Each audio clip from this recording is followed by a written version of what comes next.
Justin Sullivan, Getty Steve Jobs launched two of the most valuable and creative companies in modern times with Apple and Pixar, but he didn't reach those heights by following the rules all the time.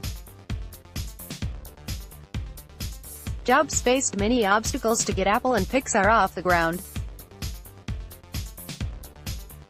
But he had a unique way of crafting his own reality, a distortion field he'd used to persuade people that his personal beliefs were actually facts, which is how he pushed his companies forward. He also used a blend of manipulative tactics to ensure his victories, particularly in boardroom meetings with some of the most powerful company executives in the world. Many consider Jobs a genius, and everyone can learn a thing or two from his tactics. Here, we teach you how to get what you want, whether that's in your career, or in your life in general, using examples from Jobs' life, many of which were detailed in Walter Isaacson's biography of the Apple co-founder.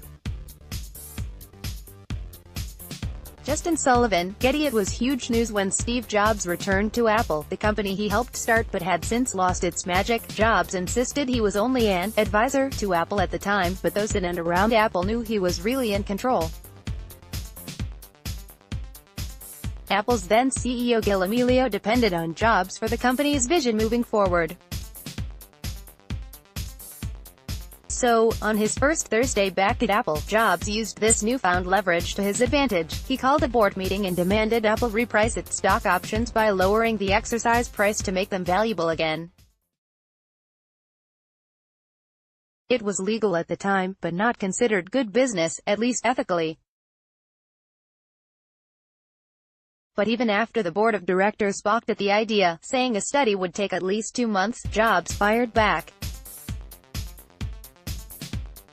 "You brought me here to fix this thing, and people are the key. Guys, if you don't want to do this, I'm not coming back on Monday. Because I've got thousands of key decisions to make that are far more difficult than this, and if you can't throw your support behind this kind of decision, I will fail. So if you can't do this, I'm out of here, and you can blame it on me. You can say, Steve wasn't up for the job."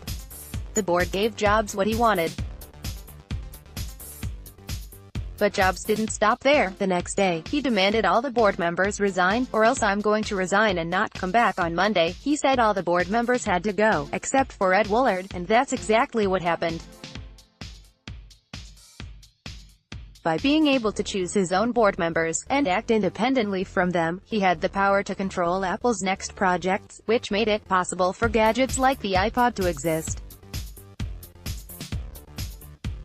More, Steve Jobs features Apple Walter Isaacson powered by Sail Through.